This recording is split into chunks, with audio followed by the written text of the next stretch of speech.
Hello मेरे प्यारे प्यारे बच्चों, आज हम कहानी सुनेंगे एक वफादार नेवले की। चलिए फिर अपनी कहानी को शुरू करते हैं। एक ब्राह्मण अपनी पत्नी के साथ गांव में रहता था।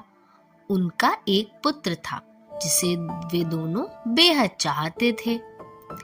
एक शाम ब्राह्मण घर लौट रहा था तो रास्ते में उसने देखा एक छोटा सा नेवले का बच्चा बेसहाय अकेला रास्ते पर पड़ा था।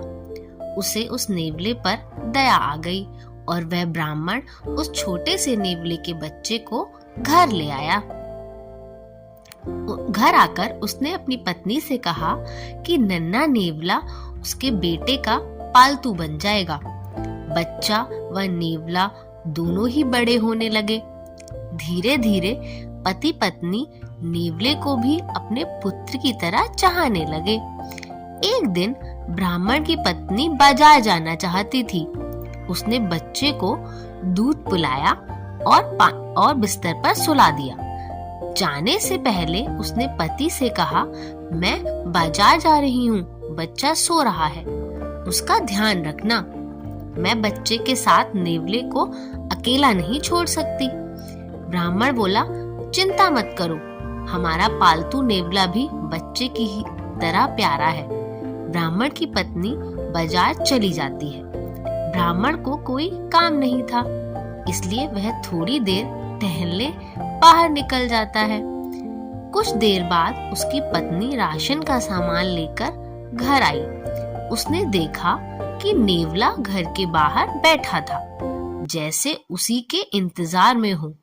उसे देखते ही वह उसका स्वागत करने को लपका, लेकिन ब्राह्मण की पत्नी उसके मुंह पर लगे खून को देखकर गुस्से में आ गई। वह चिल्लाई, खून? तुमने मेरे बच्चे को मार डाला। एक भी क्षण बिना सोचे उसने पूरी ताकत से अपने हाथ में आए एक डंडे से नेवले को मार दिया। वह भागकर बच्चे के कमरे में पहुंची।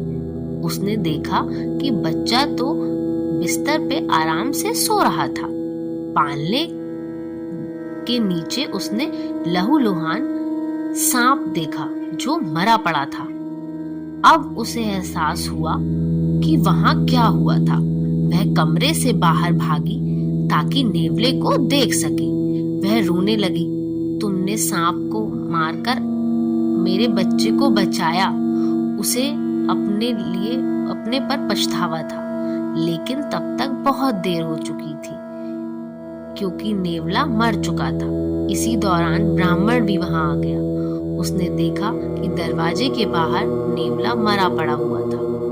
वह मर चुका था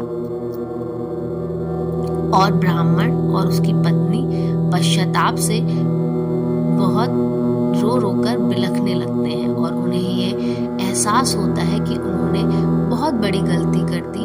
बिना कुछ सोचे समझे और देखे नेवले को मार दिया। अब वो हमेशा यही सोचते रहे कि हमें ऐसा नहीं करना चाहिए था।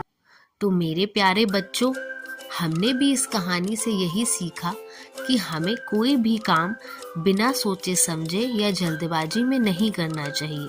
कोई भी निर्णय बहुत सोच समझ कर लेना चाहिए। क्या पता वह हमारी जिंदगी भर का पछतावा बन जाए। तो इसीलिए मेरे प्यारे बच्चों, हमेशा हर काम सोच समझ के करो और जल्दबाजी में मत करो। चलिए अब इस कहानी को यहीं समाप्त करते हैं और मिलते हैं एक नई कहानी के साथ। तब तक के लिए टाटा।